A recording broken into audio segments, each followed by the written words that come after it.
যদি আপনার মনে হয় যে দেয়ালে পিঠ ঠেকে গেছে, কেউ কিছু করতে পারছে না আপনার জন্য, আপনি পরিপূর্ণ ইয়াকিনের সাথে, দৃঢ় বিশ্বাসের সাথে এই 4টা আমল নিয়মিত করবেন। এবং আমি বহু মানুষকে পার্সোনালি এটার পরামর্শ দিয়েছি, ওনারা আমল করেছেন, আমল করে উপকৃত হয়েছেন। এরকম বহু মানুষ আছেন। বৃদ্ধ মানুষ, বাবা ক্যান্সারে আক্রান্ত হয়েছেন অনেক দেরিতে, আল্লাহ তাআলা অলৌকিকভাবে সাহায্য করেছেন। হ্যাঁ, কখনো যদি আল্লাহ তাআলা এই আমলগুলো করার পরও আমার বিপদ দূর না করেন, তাহলে হয় আমার আমলের মধ্যে কোনো ত্রুটি ছিল, অথবা আমার এই বিপদ দূর না হওয়ার মধ্যে আমার জন্য কোনো কল্যাণ নিহিত ছিল। আল্লাহ তাআলা আমার দোয়া কবুল করে যে উপকার হতো তার চাইতে বেটার কিছু হয়তো আমাকে দিবেন, এই ইয়াকিন একজন ইমানদারের থাকবে। সে 4টা আমলের 1 নম্বর হলো ইস্তেগফারের আমল। ইস্তেগফার, আপনি ফেসে গেছেন কোনো জায়গায়, কোনো উপায় পাচ্ছেন না, আপনি ইস্তেগফার করতে থাকেন। আস্তাগফিরুল্লাহ ওয়া আতুবু ইলাইহি, আস্তাগফিরুল্লাহ ওয়া আতুবু ইলাইহি, আস্তাগফিরুল্লাহ ওয়া আতুবু ইলাইহি, আস্তাগফিরুল্লাহ, আস্তাগফিরুল্লাহ, আস্তাগফিরুল্লাহাল্লাযী লা ইলাহা ইল্লা হুয়াল হাইয়ুল কাইয়্যুম ওয়া আতুবু ইলাইহি ওয়া লা হাওলা ওয়া লা কুওয়াতা ইল্লা বিল্লাহ। اللهم أنت ربي لا إله إلا أنت خلقتني وأنا عبدك وأنا على عهدك ووعدك ما استطعت أعوذ بك من شر ما صنعت أبوء لك بنعمتك علي وأبوء لك بذنبي فاغفر لي فإنه لا يغفر الذنوب إلا أنت সাইয়্যিদুল ইস্তিগফার। এভাবে যে কোনো ইস্তিগফার পড়তে থাকেন, আপনি বেশি বেশি করে আল্লাহর কাছে ইস্তিগফার ক্ষমা প্রার্থনা করতে থাকেন, খুব বেশি। আপনার 2 ঠোঁটে অনবরত আপনি চাইতে থাকেন আল্লাহর কাছে ক্ষমা। এই ইস্তেগফার সম্পর্কে নবী করিম সাল্লাল্লাহু আলাইহি ওয়াসাল্লাম বলেছেন, মাল্লাজিমাল ইস্তেগফার, যে ব্যক্তি ইস্তেগফারকে আঁকড়ে ধরবে, আঁকড়ে ধরা মানে কি, এটা ছাড়বে না, সে পড়তেই থাকবে অনবরত। টয়লেটে যাওয়ার সময়টা, ঘুমের সময়টা, খাওয়ার সময়টা বাদে, অবসর নামাজের সময়টা বাদে, বাকি সারাক্ষণ সে ইস্তেগফার পড়বে। এরকম যদি কেউ করে, আল্লাহ রাব্বুল আলামিন জাআলাল্লাহু লাহু মিন কুল্লি হাম্মিন ফারাজা ওয়া মিন কুল্লি যায়কিন মাখরাজা, সকল পেরেশানি থেকে, সকল টেনশন থেকে বের হওয়ার পথ আল্লাহ তাআলা অলৌকিকভাবে তার জন্য আবিষ্কার করে দিবেন।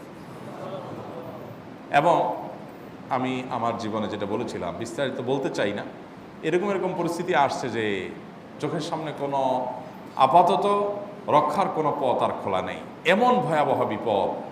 ইস্তেগফার করতে করতে এমনভাবে আল্লাহ তাআলা সাহায্য করেছেন যে এটা কল্পনা করলেও মনে হয় যে স্বপ্নের মতো। কিভাবে এখন এই লোক এই জায়গায় আসলো আমার সাহায্যের জন্য, এই লোক তো এটা আমি এই জায়গায় আসার কথা না, টিকুনি এসে হাজির হয়ে গেলেন এবং উপকারটা, আমার সমাধানটা হয়ে গেল সমস্যা।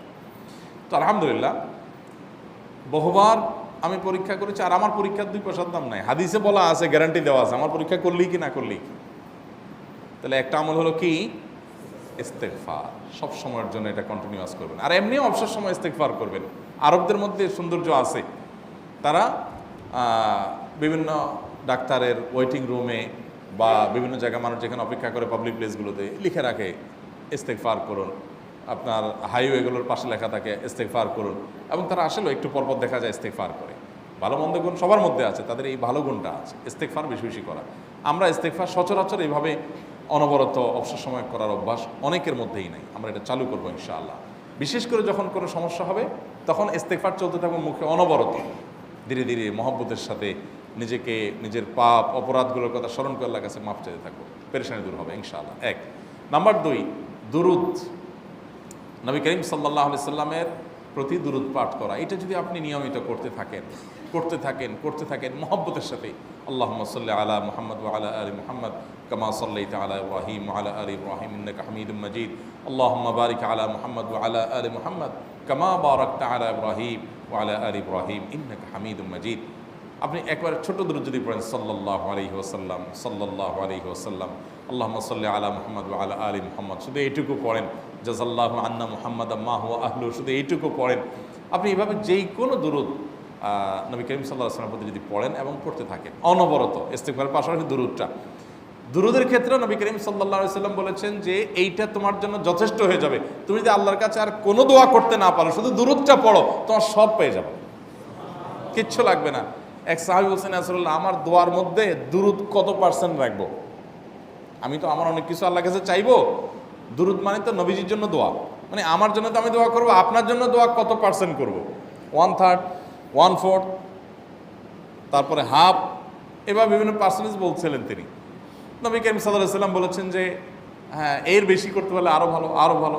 তো ভদ্রলোক এর বেশি, ওই সাহাবী রাদিয়াল্লাহু তাআলা আনহু, তিনি এর বেশি বাড়াতে একটা পর্যায়ে বলছেন যে আমি সব দোয়া আপনার জন্য করি। নবী করিম সাল্লাল্লাহু আলাইহি ওয়াসাল্লাম বলেছেন, তাহলে তোমার আর কোনো দোয়াই করতে হবে না, এর মধ্যে সব দোয়া চলে আসবে। কারণ আপনি যদি বলেন আল্লাহ আপনার নবীর প্রতি আপনি রহমত নাজিল করেন, আপনার নবীর প্রতি আপনি শান্তি নাজিল করেন, আপনি যেটা দোয়া করেন, তো আল্লাহকে আল্লাহর নবীর প্রতি আপনি রহমত নাজিল করতে বললে আল্লাহ তাআলা আপনার প্রতি রহমত নাজিল করবেন কি করবেন না? আপনি কাউকে খুশি করতে চান, কার কাছ থেকে কিছু আদায় করতে চান, তার ছেলেটারে যদি হাদিয়া তোহফা দেন, আদর যত্ন করেন, তো বাই ডিফল্ট অটোমেটিকলি ওই লোকের সিম্পেথি আপনার দিকে আসবে কি আসবে না? চোখ বন্ধ করে আসবে। তো আল্লাহর নবীর জন্য যখন আপনি দোয়া করবেন তখন আল্লাহ তাআলা আপনার মধ্যে রহমত নাজিল করবেনই, এটা নবী সাল্লাল্লাহু আলাইহি ওয়াসাল্লামের ওয়াদা। যেই কোনো পেরেশানি, তিনি আরও বলেছেন যদি কেউ দুরূদের আমল করে নিয়মিত, আল্লাহ রাব্বুল আলামিন তার সকল পেরেশানির জন্য যথেষ্ট করে দিবেন। এই আমলটাকে সবগুলো দূর করার জন্য যথেষ্ট হয়ে যাবে।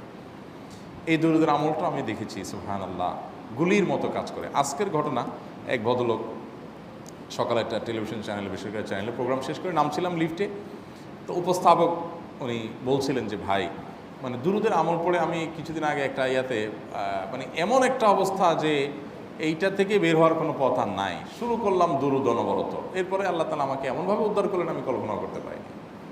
আলহামদুলিল্লাহ এই আমলগুলো করে অনেক ভাইরা আমাকে অভিজ্ঞতা জানাইছেন যে আলহামদুলিল্লাহ তাদের অভিজ্ঞতা অলৌকিক। হ্যাঁ, ওই যে বললাম কখনো যদি আল্লাহ তাআলা আপনার দোয়া কবুল না করেন তাহলে হয় আমার ত্রুটি আছে, আর না হলে আমার জন্য আল্লাহ তাআলা এর চেয়ে বেটার কিছু রেখেছেন, আমি সেই ইয়াকিন রাখবো ইনশাআল্লাহ বিইذنিল্লাহ। আর এই দোয়াতে সমাধান হবেই হবে, সে বিশ্বাস থাকতে হবে। নবী করিম সাল্লাল্লাহু আলাইহি ওয়াসাল্লাম বলেছেন, হাদিসে কুদসিতে আল্লাহ বলেছেন আনা ইনদা যান্নি আবদি বি, বান্দা আমার প্রতি যেমন ধারণা করে আমি তেমন আচরণ করি। এখন আপনি যদি চিন্তা করেন করে দেখি হয় কি না, দেখি ট্রাই করি, তাহলে ওই আল্লাহ তাআলা বলবেন ঠিক আছে দেখতে থাক। আপনি যদি ইয়াকিন করেন যে না নবী করিম সাল্লাল্লাহু আলাইহি ওয়াসাল্লাম যে বলেছেন অতএব সেটা হবেই, আর আল্লাহ রাব্বুল আলামিনের কাছে আমি ওইভাবেই চাবো যে আল্লাহ দিবেনই, আমি নিয়েই ছাড়বো, ইনশাআল্লাহ গুলি মিস হতে পারে, আপনার দোয়া মিস হবে না। ওই ইয়াকিন, ওই ঈমান আমার মধ্যে আনতে হবে, চেষ্টা করবো তো ইনশাআল্লাহ। তাহলে দুইটা আমল হলো, ইস্তেগফার আর দুরূদ। 3 নম্বর আরেকটা আমল হলো দোয়া ইউনুস। দোয়া ইউনুস, লা ইলাহা ইল্লা আন্ত সুবহানাক ইন্নী কুনতু মিনাজ জালিমিন। বেশি বেশি পড়তে থাকবেন, যখন বিপদে পড়বেন ইস্তেগফার আর দুরূদ পড়বেন সবচেয়ে বেশি, আর মাঝে মধ্যে দোয়া ইউনুস, লা ইলাহা ইল্লা আন্ত সুবহানাকা ইন্নী কুনতু মিনাজ জালিমিন। আল্লাহ সুবহানাহু ওয়া তাআলা কোরআনে কারিমে এই দোয়ার পরে বলেছেন ওয়াকাযালিকা নুনজিল মুমিনিন। এই দোয়া পাঠ করার মাধ্যমে ইউনুস আলাইহিস সালামকে পৃথিবীর ইতিহাসের সবচেয়ে অলৌকিক ঘটনা, সকল সায়েন্স, সকল আপনার বিজ্ঞানের তত্ত্ব সবগুলোকে আপনার সবগুলোর বিপরীতে বা সবগুলোকে আপনার ভুল প্রমাণ করে দিয়ে ওই জায়গাটার জন্য আল্লাহ তাআলা ইউনুস আলাইহিসকে মাছের পেটে ঢোকার পর সেখান থেকে আবার জীবিত রেখে বের করেছেন। অক্সিজেন অভাবে তো সেখানে এমনি মারা যাওয়ার কথা, আরও নানা কারণে মারা যাওয়ার কথা, তাই না? কিন্তু আল্লাহ তাআলা তাকে রক্ষা করেছেন, কারণ উনি ওই বিপদে পড়ার পর থেকে এইটা পড়তেছিলেন, লা ইলাহা ইল্লা আনতা সুবহানাকা ইন্নী কুনতু মিনাজ জালিমিন। তো আল্লাহ তাআলা কোরআনে বলেছেন এটা ইউনুস, তার নবী ইউনুস আলাইহিস সালামকে আল্লাহ তাআলা এর মাধ্যমে রক্ষা করেছেন, সেটা তার জন্য খাস না, এটা তার জন্য স্পেশাল না, বরং আল্লাহ বলেছেন ওয়াকাযালিকা নুনজিল মুমিনিন, এটা দিয়ে আমি তাকে রক্ষা করেছি, একইভাবে ঈমানদারদেরকেও এইটার মাধ্যমে রক্ষা করব। এটা বড় অস্ত্র পেয়ে গেলাম। দোয়া ইউনুস বেশি বেশি পড়বো ইনশাআল্লাহ, লা ইলাহা ইল্লা আনতা সুবহানাকা ইন্নী। আমার দেশে আবার দেখা যায় বিপদ হয়ে গেলে তখন হুজুর ভাড়া করে যে ভাই আপনারা সবাই মিলে এটা 1 লাখ বার পড়ে দেন, 1.25 লাখ বার পড়ে দেন, টাকা দিব আপনারা পড়ে দেন। আপনারটা আপনি পড়বেন ভাই, হুজুরদের কাছে দোয়া চান সমস্যা নাই, আর হুজুরদেরকে খাটায়া টাকা দিবেন কেন, এমনি টাকা দিবেন না দিয়া। আর এই দোয়া নিজে নিজে করতে থাকবেন। ইউনুস আলাইহিস সালাম ওই সময় কি লোক ঠিক করছিলেন যে ভাই আপনারা সবাই দোয়া ইউনুস পড়েন, আমি গেলাম, আমি মাছের পেটে গেলাম, আপনারা বসেন সবাই দোয়া ইউনুস পড়া দেন, করছেন উনি, ওনারটা উনি করছেন, তো আপনারটা আপনি শুরু করবেন দোয়া ইউনুস না। 4 নম্বর আমল হলো ইয়া যাল জালালি ওয়াল ইকরাম, এটা বিশেষ করে পাঠ করবেন। নবী করিম সাল্লাল্লাহু আলাইহি ওয়াসাল্লাম বলেছেন আলিজু বিয়া যাল জালালি ওয়াল ইকরাম, ইয়া যাল জালালি ওয়াল ইকরাম, এইটাকে তোমরা আঁকড়ে ধরবে। ইয়া যাল জালালি ওয়াল ইকরামের মানে কি? এটা আল্লাহকে ডাকা, আর কিছু না, এবং হাদিসে বর্ণিত দোয়া, এটা মাসনুন দোয়া। ইয়া যাল জালালি ওয়াল ইকরাম মানে হে মহা ক্ষমতার অধিকারী, প্রতাপশালী এবং সম্মানের মালিক, এটা বলার মানে হলো আল্লাহর কাছে নিবেদন করা, যেহেতু আপনার প্রতাপ আছে, আপনার জালাল আছে, আপনার বড়ত্ব আছে, হে বড়ত্বের অধিকারী এবং হে সম্মানের অধিকারী, আপনার যেহেতু আল্লাহ তাআলা এটা, আপনার যদি এটা আছে, অতএব হে আল্লাহ আপনি আমাকে এটা দান করুন, আপনার সেখান থেকে আমার প্রতি রহম করুন, আপনার সেখান থেকে আমাকে, আপনার বড়ত্ব থেকে আমাকে আপনি হেফাজত করুন, আপনার একরাম থেকে আমাকে আপনি, তা দিয়ে আপনি আমাকে রহম করুন। তো সেই দোয়া আল্লাহ তাআলার কাছে নিবেদন করতে পারি, ইয়া যাল জালালি ওয়াল ইকরাম। এর পাশাপাশি তাহাজ্জুদের নামাজ এবং যে কোনো নফল নামাজ, কারণ নবী সাল্লাল্লাহু আলাইহি সাল্লাম ইজা হাজাবাহু আমরুন সাল্লাহ, নবীজি সাল্লাল্লাহু আলাইহি সাল্লামের কোনো পেরেশানি শুরু হলে আগে ওযু করে 2 রাকাত নামাজ পড়তেন, ওযু করে 2 রাকাত নামাজ পড়তেন। আমাদের যখন পেটে ব্যথা শুরু হয় আগে কার কথা মনে পড়ে? ডাক্তারের কথা মনে পড়ে। যখন গায়ে জ্বর আসে সবার আগে মনে পড়ে কিসের কথা? নাপা, নাপা, ঠিক না? জ্বর আসছে গায়ে, সবার আগে আমরা কি চিন্তা করি? নাপা। নাপা আপনি চিন্তা করেন, খান, নিষেধ না তো, ওষুধ গ্রহণ করা সুন্নত, নবী সাল্লাল্লাহু আলাইহি সাল্লাম নির্দেশ করেছেন ওষুধ সেবন করতে, আপনি করেন, ভালো কথা। কিন্তু ইমানদার সব কিছুর আগে ব্যথা আসছে, তাহলে ব্যথার জন্য একটা ওষুধ দোয়া শিখেছেন, দোয়াটা আগে করবে, পাশাপাশি ওইটা করবে। এলো ইমানদারের কাজ। আমরা আজকাল ইমান থেকে অনেক দূরে সরে গেছি। আল্লাহ আমাদের সেই ইয়াকিন দান করুন। তাহাজ্জুদের সময় দোয়া, অনেক বেশি দোয়া কবুল হয়। তাহলে 4টা আমল ইনশাআল্লাহ আপনাকে এই ভয়াবহ বিপদ থেকে উদ্ধার করার জন্য সাহায্য করবে ইনশাআল্লাহ। সে ইয়াকিন নিয়ে করবেন। সেই সাথে as-সাদাকা তারদুল বালা, দান সাদাকা করা, অন্যান্য যে আমলগুলো আছে টুকটাক সেগুলোর সাথে সাথে চালানো। বাকি এই 4টাকে বেসিক্যালি একটু জোরভাবে